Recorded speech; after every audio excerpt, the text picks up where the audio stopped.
Ramadan Online. Stay connected to the East London Mosque. East London Mosque and London Muslim Centre would love to say thank you to the following businesses and charities for sponsoring our Ramadan Online 2021 programme: Islamic Relief, Muntada Aid, Global Relief Trust, Penny Appeal, Muslim Aid, Human Relief Foundation, Muslim Burial Fund, Irani Taylor Solicitors, City Realtor, AWMA Architecture.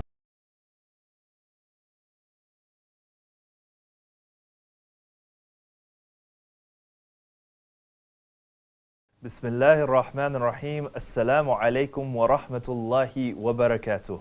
And welcome to another episode of Ramadan Drive Time, the show where we strive to have important conversations about very topical issues affecting the Muslim community today. I'm pleased to have with me today a dear brother who is involved in some very important work. Assalamu alaikum wa rahmatullahi wa barakatuh, Brother Tohel. How are you doing? Wa alaikum assalam wa rahmatullahi wa barakatuh. Are you okay? Yeah, alhamdulillah, I'm good. It's a pleasure to have you here with us discussing the very important topic, which is the work that you're involved in, which is drug and alcohol addiction. Yeah, thank you for inviting me. I'm happy to speak on this subject that I've been working in the last 20 years or so. Alhamdulillah. So why don't you give us and the viewers that are watching this a bit of background about yourself and the work and your experience in this field? Sure. I've been working in the drug and alcohol field for now in different capacity for around 20 years now, community safety generally. I initially started working for a borough, local borough, I won't mention the name of the borough, as a commissioner, so I was commissioning drug and alcohol services. And then I moved to managing the services itself, and I managed a local service that was geared towards supporting the Muslim community, specifically for drug and alcohol use.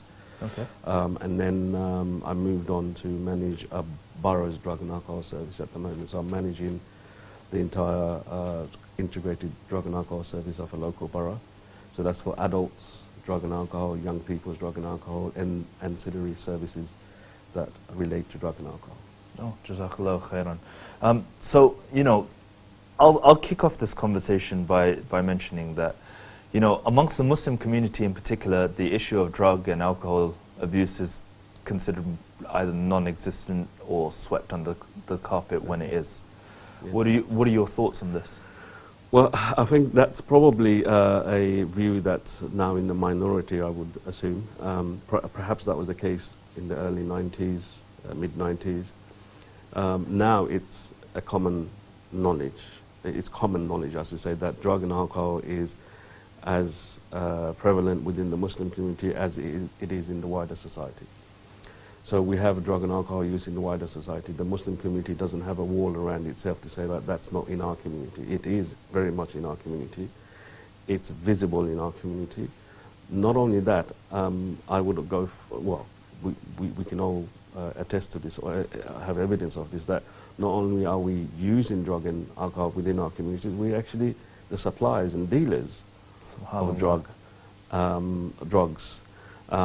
all types of drugs. And then we also supply alcohol because we've got many outlets that we are selling alcohol, restaurants and off licenses and so forth. So yes, that view perhaps was true in the early 90s, mid-90s, but certainly not the case any longer. And it's certainly not the case for people who are working in the drug and alcohol field like myself, where we see the results of addiction to these substances, because we are a treatment service, so we see people coming through that are from the Muslim community. And a worrying development over the last 10 years or so, if you like, more so, is that initially we saw mainly male Muslim drug users, but now that is also true for female drug and alcohol users of all ages. I'll go even further to say that we are now at the generation where we are, the drug and alcohol using generation are now parents. So I'm not talking about somebody who's come from one of a different country with an addiction to this country. I'm talking about people who are born and brought up here, who had an addiction, who are married, who've got children, and so we're at that generation. So Yeah, I mean, that's the only way I can say that that is definitely an issue within our community, and it's no longer something that we can brush under the carpet because it's very much in our faces. SubhanAllah, it's, you know what amazes me is that there's often usually in schools a lot of education around drug and alcohol abuse. Like I remember countless drug workshops. I mean, I'm 25, so you know I wasn't in school that long ago, but you know I've not been out from school since. But I remember countless drug, alcohol, smoking workshops that were done by schools year in, year out, and it always kind of reinforced that thing that, you know, drugs and alcohol is something that, you know, alcohol separate because it's legal, but you know there was always a strong discouragement towards cigarettes, towards drug use because it's illegal, and as well as the harmful effects. And you know, even drinking alcohol as on a recreational basis, because I went to a secular school, there was this kind of element of, oh, minimize it. It's not something that should be encouraged. So I feel that why is it that do you feel that this kind of, you're talking about this new generation that's born and brought up here, that's probably gone to these same schools, why is it that this hasn't been translated into these generations?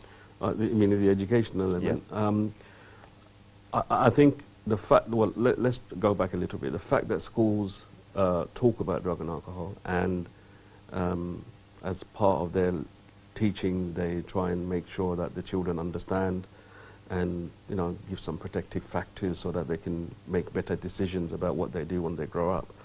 That fact in itself tells us, or should tell us, being you, everyone who's listening, that there is a problem. Otherwise, why are the schools teaching children that? Question we should ask ourselves is, if you're a parent, if I'm a parent, and all the parents that are listening, what do we teach our children? How do we reinforce that in our homes? Do we talk to our children about drugs? Do we try and instill in them a dislike for that drug, or for drug and alcohol? Dislike is probably the wrong word, but inform them about the impacts and effects and so forth, so that they internally take a dislike to that themselves, to say, that's not what I want to be like, that's not how I want to be impacted. I'm not saying that that would have prevented every single person from developing an addiction or start using or start experimenting, but I would suggest that that doesn't happen within our communities. I'm talking about our communities within the Muslim, the bigger Muslim, the royal Muslim, if you like. Yeah. So Asians, you know, Somali, whatever the ethnic background, Muslim community generally. I don't think that is discussed, or if it is, it's not discussed to the level that it should be. So I think as parents we need to take some responsibility for that, and I'm not going to place all the blame to parents. Perhaps we'll discuss it later on. But I think the parenting is a big issue in this area, and I have a big issue with that as well, because I can see some of the impacts of the lack of that parenting. So that's one aspect of it. The other aspect of it is how in our communities, in our mosque, in our social settings, are we talking about that? Some people might ask why. Why do you want to blow this out of proportion? For somebody who's working in that field, it's not blowing out of the proportion. We see the real impact on that, not just on the individual and the life that is wasted, 20, 30, 40 years just wasted. And then some people never recover. Obviously, some people die from that as well. The impact it has on the family, the impact it has the knock-on impact on the next generation. And again, we might touch upon that later on. So we see the real impact of that. So where is that discussion within the community as well to say, look, and I was speaking to you earlier on, and I was saying, like, we know, we both got children, right? So when we take our children, I mean, I don't know how old your child is, but if you go outside and you're coming up to a road, you're always automatically taking grabbing the hand, your 7-year-old hand, just in case he starts running, because you know that he might cross. So crossing is still a dangerous situation. He hasn't learned to navigate the crossing yet. Yeah. So you're careful. You're telling him, you look left, look right. You know the adverts that used to go. You're going through all of that, because we know that for that child, there's a danger there. For that person, there's a danger there. We know the dangers of drugs exist within our community. So how are we then preparing our children to say, when you're out there, these are the dangers you're going to face or come across. These are the situations you're going to come across, and this is how you navigate those situations. Those discussions are not being had to the level that we needed to have. Do you think that's still the case because we've spoken about how we're now in that part of the generation or stage in migration where now the children that have been brought here from, the children of migrants that are now here have now grown up, they're born and brought up here, they're embedded in the language, the culture of this country, and now they've got their own children. Do you still think that that conversation is not being had in that generation? No, I don't think that conversation has been, I don't think the level of that conversation is suitable for the need and the dangers that is out there. I'm not saying it's not happening, it is happening. And nor am I saying that if we had that conversation, we would have no Muslim drug users, no Muslim alcohol users. I'm saying that is a protective factor. That's something that will give the young people and or the children, whatever it is, an opportunity to understand the dangers and then navigate those dangers themselves. They'll make choices themselves. And we can probably, again, we'll touch upon it probably later on, but we know that young people, for example, one of the reasons that they may be using or tempted to use is peer pressure. Because some friends in their circle, somebody using, somebody tries a bit of alcohol, and then they're in that group, they try, and so forth. And this is pre-addiction. So we're talking about before addiction sets in. If you have one drink, you're not addicted to it. If you have it's not before addiction sets in. So there might be, just peer pressure, and just to fit in, they might start using. So that, I don't think the pre-addiction discussion is suitable enough for us in our community. Okay, we'll come back to parents in a little bit. Let's explore a bit more about how we've just gone into root causes.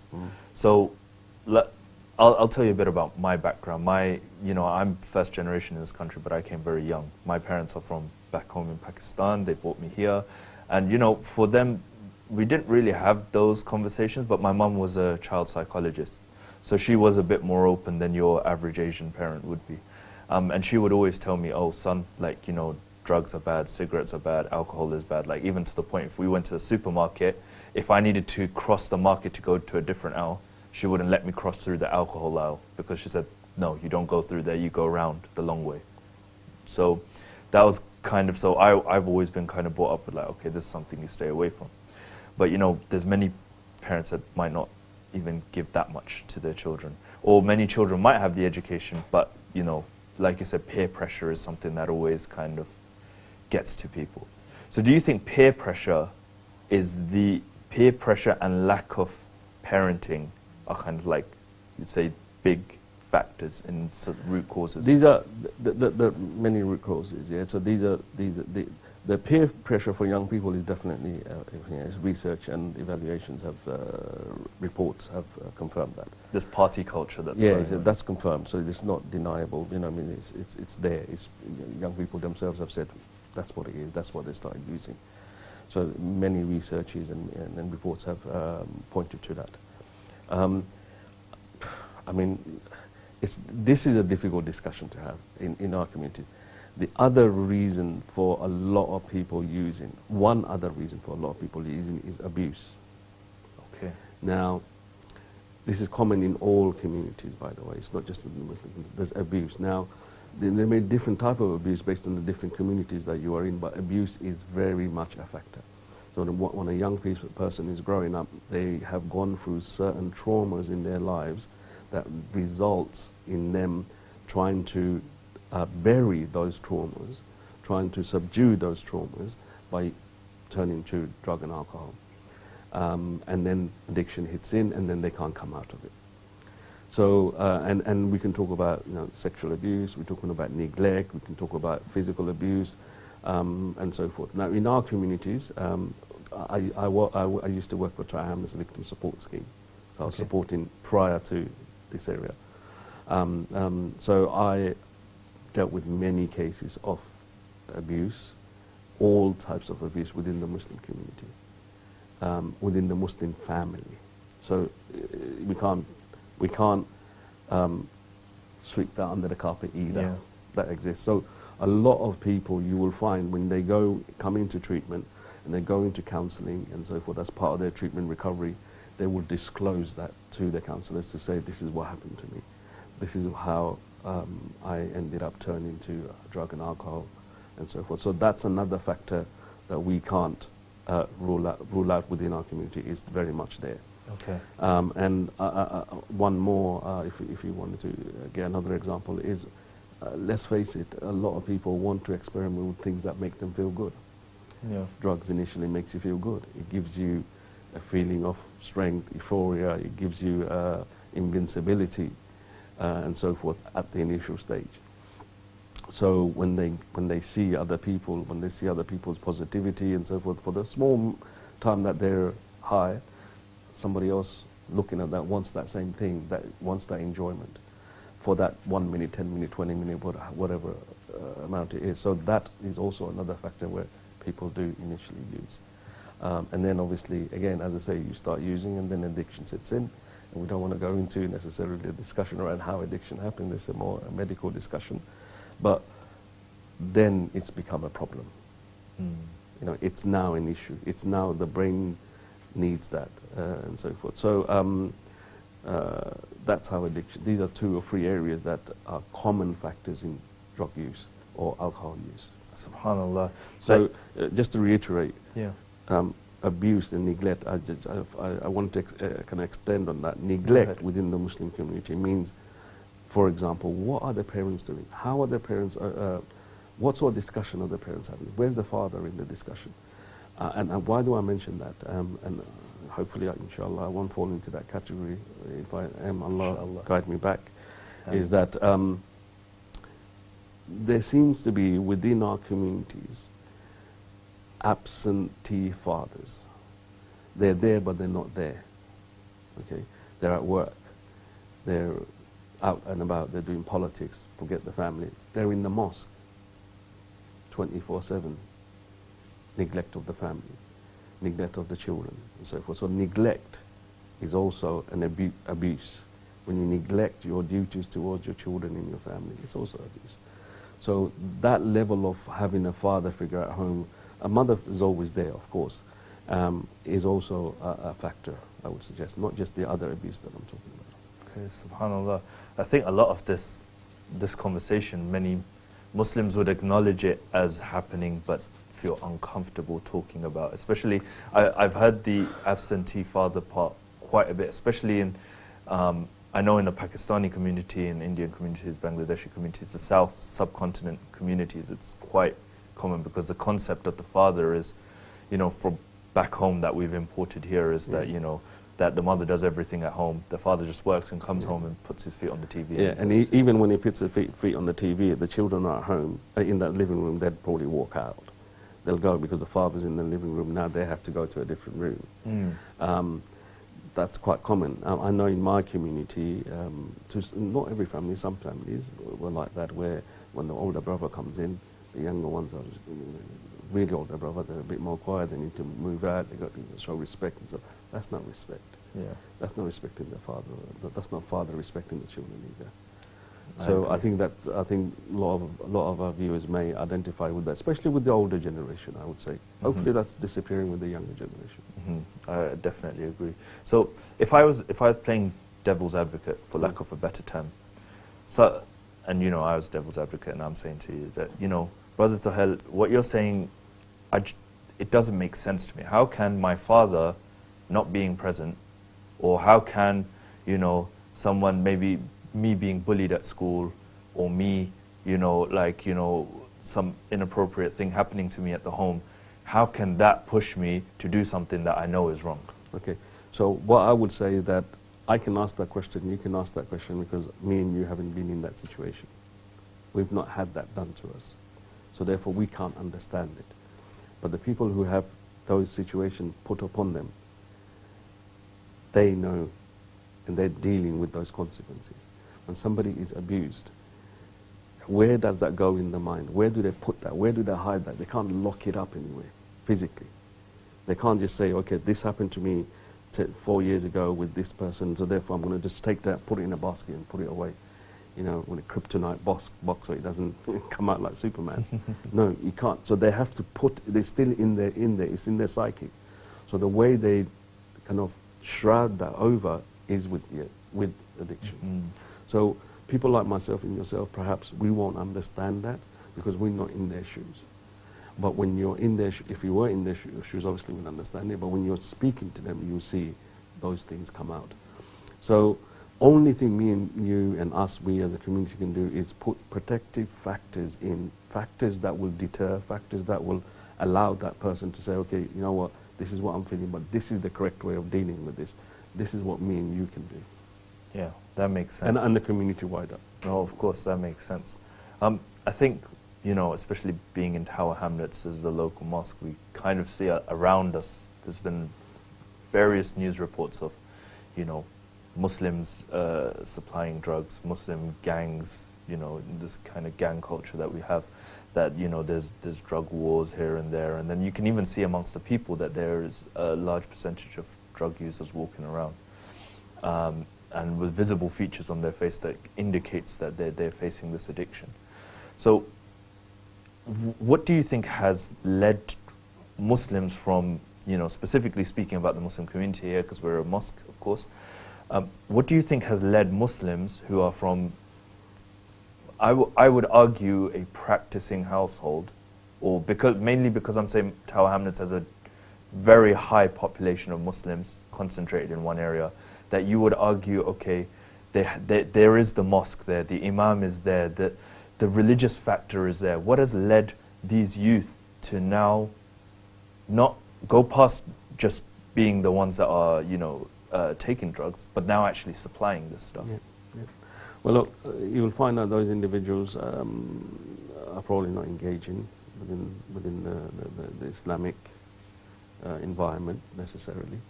You might find that they're actually dropped out of school, perhaps, been out and about since 15, 16, truant in, and so forth. So they pick it up from the streets, for example. And we know that dealers target people as well, target young people. In fact, recently, if you, I can't remember, I was sent a paper that, I'm trying to think of the borough, they found cannabis laced in sweets. And that was being handed out to secondary school, young age secondary school children.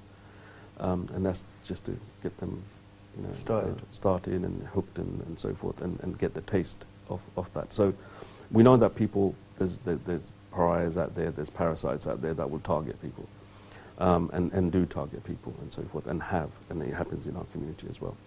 So look, young people see drug dealers with their Range Rovers, with their Rolexes, with money, and so forth, and they think, well, you know, it's quite common. Look, my next door neighbour's neighbour, my next door's next door, he's dealing in. Look, he's got a Range Rover. He's sorted. He buys a Nike Air every other day. You know, look at him. He's all right. Look at the gold chains on him and all that stuff. So young people see that. They're out and about in the streets and they think, why can't I? Well, it seems like it's all right. I'll do it. I'll just, you know, double in. Easier, or they might get targeted as well. Yeah, easy money. Yeah, look, it's all right. And we know that some parents have also turned a blind eye to that. Look, my problem with parents is when a 13-year-old comes home, he's got money with him. When a 13-year-old all of a sudden buys shoes that you didn't pay for, and expensive shoes, where's your curiosity as a parent to say, oh, what's going on there? Yeah. Why is your child out at 12-year-old, 13-year-old at 1 o'clock, 2 o'clock at night, or 11 o'clock at night? What for? Yeah. Okay. Now I know there are issues around housing, you know, lack of space and so forth. But you know what? I'd rather have.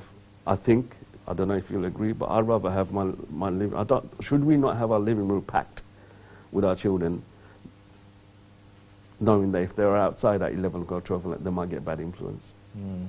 So I know, because I've had that said to me that, yeah, but Brother, you're not understanding the house, you know, that's overcrowding and children have to be out and about and so forth. I said, look, out and about, that's fine, but there's wolves out there. Am I going to let my child go out there then? Yeah. You know, what's going on? What's the psyche there? So why aren't we asking those questions? This is my biggest issue with parents, is that, you get 12-year-olds outside playing at 11, half 11, 12 o'clock at night. Yeah, yeah. What's going to happen to that 12-year-old when they see the normalization of a person dealing drugs outside? Because that's what he sees normally, and he grows up thinking that's normal. Yeah, yeah. So, so, you know, we have to look at it as a collective. Yeah. And I know today we're talking about the wider issues. We're not talking about treatment and stuff like that. But I think this is important because treatment, I don't know how much time we've got, but let me tell you one thing. It's possible. Recovering from addiction is not impossible. It's very possible. We see it regularly. We see it every day. And we've got good results, not just us, other communities, and perhaps we'll touch upon that. So that's probably why we're not touching on that at the moment, because this other element, I think, is less discussed. Yeah. Because every time I go into programs, whether it's on some of the ethnic channels, how many Muslims are using drugs? What's the percentage? My question is, what is 12%? What's that going to do? Still there. We know it's 12%. Well, number one, we don't know how many people are within the Muslim community using. There's a prevalence report that is done nationally by the government. That's an estimation prevalence. It's going around asking young people, how many times have you ever used? Have you ever drunk? Somebody will say yes, even if they haven't. Somebody may say no, even if they have. Okay, so that's not an estimation. We can get actual numbers by people who are coming into treatment, and I can tell you, if people are interested, that generally it mimics the population proportion. So, for example, I'm not working in Tohel Ahmed, but when I was working in Tohel Ahmed, it's around 22%, 19 to 22%. Okay. Of the treatment population were from the Muslim community. Newham was similar, around at 19% and so forth. So it tends to mirror similar population in terms of treatment. Of course, there are unknown because we don't know how many people. Because Muslim population in Tohel Ahmed is higher. The others are what we call naive. They're not in treatment. They're using, but they're not in treatment. Okay. So they're called treatment naive. So they're not in. They're using. They're known drug users, but they're not in treatment. Okay. Okay. I mean, we've touched upon a lot of stuff. I want to bring it back to parents for a second. I mean, I particularly am from that generation because I'm first generation here. My parents would be very hesitant to let me go out with my friends after a certain time. So it would be 5, 6 o'clock. It would be like, okay, that's it. You're staying at home now. Dinner at 8, bed at 9. You're not going out past that. But obviously times have changed. There is more of this element of kind of kids doing what they want, a bit more freedom. Yeah. Sorry, I'm smiling because my mum used to lock the door at 8 o'clock. Yeah, my mum was exactly the same. I was almost 16 then. Oh, wow. I mean, I older generation. I would get upset as a young person because I'd have like all my friends, like I know that they would be doing cool stuff like hanging around at the parks and, you know, they'd be doing tricks on their BMXs and stuff, and I wanted to go out, but my mum was like, absolutely not. Because she would always say this to me, I trust you won't do anything, but I don't trust the world. Yeah. And she would always say that. Do you think that this, in the current generation, parents have just kind of lost this kind of thing? It's more just kind of like kids should be free to do what they want? No, I mean, look, we take on board the housing issues, we take on board other factors, like maybe we're not knowledgeable enough on drugs and alcohol to talk to our children. We don't know enough about it. Within the Asian community, because I'm from the Asian community, especially if you are of an older generation, the only thing you probably would have heard about generally would probably have been cannabis and alcohol. Yeah. You probably wouldn't have heard about the opiates, heroin. You definitely wouldn't have heard about cocaine. And you certainly would not have heard about some of the other party drugs and so forth. So therefore you don't feel comfortable talking to your children. You don't know anything about it, so how are you going to talk to your children about that? Yeah. And let's not, this is a touchy subject, but let's not forget that many of our mothers are still, have language issues. Yeah. So, you know, a lot of people did go back to their country of origin and got married there, and you know, bought spouses there. Yeah. So they're not clued up about it. What's happening here yet. It might be in the future, but they're still not. So there's a lack in there as well, perhaps because they don't have that knowledge. And in fact, there was a Home Office research done, and I'm sure it's still the case. This was a while back. They classified. I know we're talking about the Muslim community generally, but the Asian community is a big chunk of the Muslim community in the UK. So if we focus in on that, they classified knowledge of drug and alcohol within the Asian community. So they said that Indian men were the most knowledgeable, followed by Indian women, then Pakistani men, then Pakistani women, then Bangladeshi men and Bangladeshi women. Out of the Asian community. Okay. It's generally less than the wider community, but amongst the Asian community, this is how it's classified. So knowledge of drugs and alcohol is fine if it's alcohol, but of course there's very different types. Yep. But knowledge generally is lacking within that community, within our community. So we need to have more discussion. We need to have talk more about this area, about the different types of drugs, about how we can support our children. What do we talk about? How, if we find out somebody is dabbling, because they will come across that, what do we talk about? How do we address it with our children? These are discussions that we need to start having more of. Definitely, definitely, I agree. Just moving a bit forward in the conversation, you mentioned the aspects of treatment. And I think many people, and this might be me, and you can correct me if I'm wrong, but I have this perception that many people feel that drug and alcohol addiction is something naturally, especially in the Muslim community, to be ashamed of, don't want to talk about it, don't want to seek help, hide it. And from what I know from a few friends who have kind of been involved in these areas, is that what tends to happen is when they become addicted, they become more recluse. They hide themselves more, they don't want to meet up, they don't want to, because they know themselves sometimes the state they're in. Do you find that to be true, or? That might be initially the case, but they can't hide away very long and stay that way very long, because the addiction will take over, and it will dictate your life completely. Okay, once you're fully addicted, there is nothing else. So if you look at the definition, there's different definition of addiction, and we don't want to go into perhaps all the discussing the theory on that. But addiction is a compulsive behavior, of a compulsive physiological, psychological behavior of taking a substance or doing an action that you know is harmful for you, that you can't do without. So it could be something that you take, or it could be a behavior, gambling, an activity. Gambling is an addiction. Yep.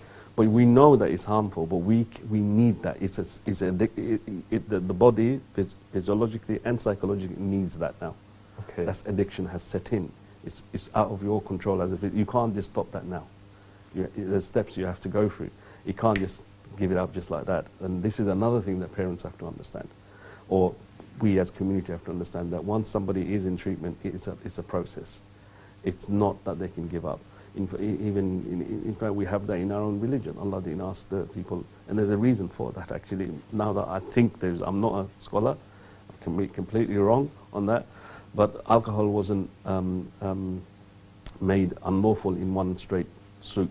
It's unlawful, but stop. It wasn't. Yeah. It was in stages.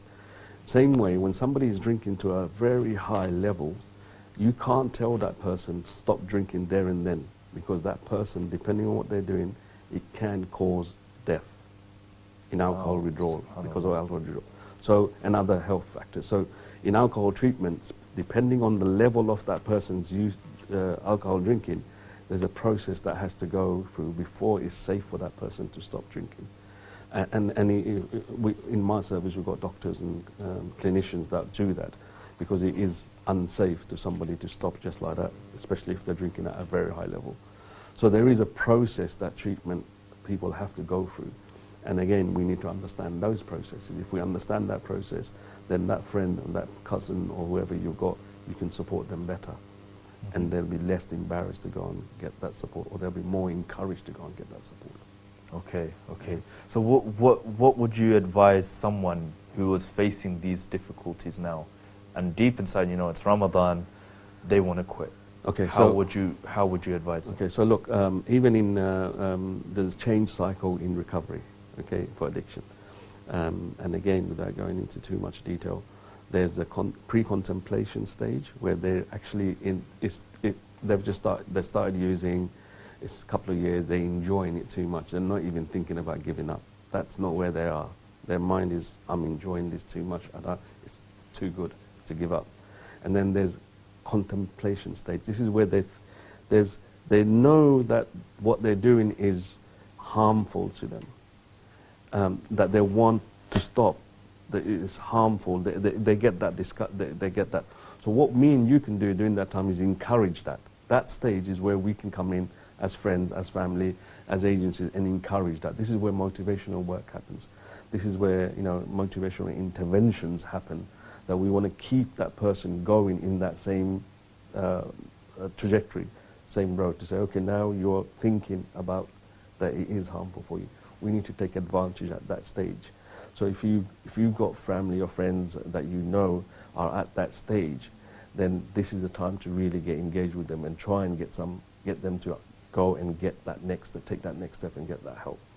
Prior to that, and this is where a lot of our families, I get calls like that on a regular basis at work, where they're at the pre-contemplation stage for their family member. There's nothing that can be done at that stage by us or treatment or you. Okay. That person is not, we can't tie the person up and bring him onto treatment, into treatment. You can't do that. And even if you did that, they'll walk out the next day anyway. Yeah. So that's not going to help, because the person is not in that frame of mind to change. Where they are, when they start thinking, when they start saying, yeah, this is wrong, this is harming me, now the trigger is in there, and we have to use that point. You have to use that juncture to say, let's push this further. Let's now have that conversation. Let's motivate them more to try and take the next step. Jazakallah. These are just 2 steps in the yeah, cycle. I can imagine this is. There's 6 steps in total. I can imagine this is such a topic that literally we could probably do a whole day-to-day, week-long course just understanding. Yeah, because from from there there's a preparation stage, and then there's the actual action stage. So they've not even come into treatment there. They're still in the preparation stage and the action stage. So after contemplation is the preparation stage, and then there's the action where they've actually come into treatment and so forth. So there is a process and this is one model that people use. Subhanallah. It's such a deep topic about such an important issue that the Muslim community and to be honest, society at large is facing. You know, we could talk about theory all days about the overarching, you know, overarching reasons that people might turn to drugs, whether it's, you know, people say a disconnect with meaning. There's no meaning in their life. Some people, you know, as you've mentioned, you could talk about the abuse they've faced. But the fact is that this is something that's very real and is very much happening. So what are we doing about what's happening? We can talk about the preventative stages earlier as well, as we did. But what's happening? How can this be treated? So before we end, I wanted you to perhaps share some kind of key pieces of advice that you would give to people, whether they be parents, whether they be young people who have friends, whether they're about to go to university where we know a lot of this stuff happens. What are your key pieces of advice? So I suppose I can address 3 areas. One is since we are in East London Mosque and it's an institution, I think institutions have a role. So I think we need to encourage more discussions. We need to have organize more sessions around the education element. I think mosque can play a vital part in that. And recovery, successful recovery, often also happens where there's a stronger deterrent, or not deterrent is the wrong word, stronger affiliation. So religion can be that affiliation. Yeah. So if somebody discovers faith, for example, it's a strengthening factor in their recovery, and it's evidence practically. We've seen that happen. So religious institutions and institutions generally can play a part in that, and we should encourage more discussion, debate from the mimbar to the classes and so forth. To younger people, this is something you do face and you will face. It's a choice that you're making in the first instance. I would say you arm yourself with the knowledge of what you're doing. So when you experiment with a drug, understand that possibility down the line that this will lead to, may lead to an addiction, continuous use will lead to it. And if that happens, then these are the effects on you physically, on you psychologically, on your family and in the community. So that's for the young people generally. For parents, it's what we discussed earlier. take a bit more active. Drugs, alcohol is common within our communities, period. End of story. That's it, finished. There's no discussion around that. It's here, it's in your face. Do something about it. Start talking to your children. Arm yourself with the knowledge to be able to talk to your children about that. Also, arm yourselves about what happened. What would you do if you found that your child, notice your child when they come at home, especially if they are out and about. What's the change in the behavior? Address it, try and address it straight away. When you see that, have an open discussion with them. What's going on, son? What's going on? What's happening? And so when you see those initial changes, don't hide away from it. Don't turn a blind eye to it. Engage with your children to say, what's going on? I want to help you. I want to see what we can do and so forth. Are you having problems? Is there difficulties and so forth? So have that open discussion. And this is where parenting organizations and specialists can come in and do. We've got obviously a drug-related parenting kind of guidance and so forth, but general parenting can come into that as well. Finally, what I would say is addiction is beatable. We have it in the Quran that is beatable. Because at one point after the revelations came, they were pouring down the wines in the streets of Medina. And it could be argued that not argued, it's many facts in many ways, that the alcohol they used to have in the olden days are probably more stronger than what we have today. It's much more refined. Mm-hmm. But again, it was done in stages and so forth. So it's beatable. We know it's beatable because we've seen it on a regular basis. For example, we get generally, before the pandemic, our target was around 9-10% of the people who are coming into treatment for us were leaving with opiate addiction free. 10% of them. 43% of the alcohol people, alcohol users that were coming into our service was going away alcohol free. Okay, so and again, 41% of the non-opiate users, so cannabis, cocaine, was going away drug free. Opiate is the harder one to deal with. Opiate addiction is hard to deal with. But we've got many new medications that we actually pioneered. My service pioneered a injectable medicine called Buvidal. It's actually it's a substitute to methadone, but it's injected. So once it's injected, it can last for 1 month or 1 week. So during that time, you don't have to go and get methadone as a substitute. So for opiate treatment, one of the ways of treating them is to get a substitute, which is called methadone, one aspect. So or buprenorphine and so forth. So what this company has done is created a medicine that is, once it's injected, and you have to pick up on a daily basis, weekly basis. You have to have you might have seen it when you go to pharmacies. You see people just going in and they're getting something to drink. That's methadone. Yeah. So instead of doing that, this allows you to not have any cravings. Once you take the injection, there's no cravings. You don't get cravings to use more. And anything on top, if you use on top, it has no effect on you. So therefore, it slowly leads to you saying, what's the use of me using? It's got no effect on me. But what it also does is it allows you to settle down and for people like ourselves to work with you, because you're now more stable. When you're into treatment, you're more stable. You're not looking for the next fix. You're stable, so we can do some work on you to try and get you, do the psychological work to try and get that addiction. So there are many treatments available. Detoxing, there's detox budget boroughs have that you can go and have inpatient detox to come off alcohol. 2 weeks program, we run 2-week community programs where you can detox in the community and so forth.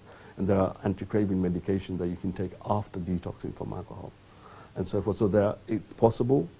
What would help is family support, community support to do that.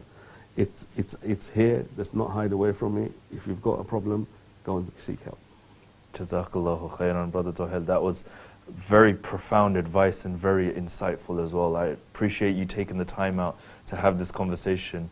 Unfortunately, we've come to the end of our program, and for the viewers, Jazakallahu khairan for tuning in. This is a very essential conversation around a vital topic that is affecting the whole world at large, but especially the Muslim community. So it's of utmost importance that we take on what Brother Tohel has said today, take on some of his advice, take benefit from the key insights that he has shared, and inshallah we can protect ourselves and our communities from falling into the harms which is alcohol and drug addiction. Inshallah, I will see you again next this Friday, inshallah, for the next episode of Ramadan Drive Time. Until then, Assalamu alaikum wa rahmatullahi wa barakatuh. Assalamu alaikum. The East London Mosque and London Muslim Centre has been providing vital services for our community for many, many decades, be that religious, social welfare or educational needs. During the COVID-19 lockdown, the masjid was shut for almost 5 months. And subhanAllah, what a testing period this was for many of us. During the lockdown, we managed to provide many vital services for the community. For example, online Islamic talks, advice and counseling by phone, food bank, medicine delivery, and support for burials. As you know, government restrictions mean that we are currently operating at reduced capacity. This has meant, like many organisations, the mosque's income has significantly reduced. The mosque needs your support now more than ever. Please do consider setting up a regular donation and a standing order. You can do this by visiting our website. Thank you so much. Assalamu alaikum.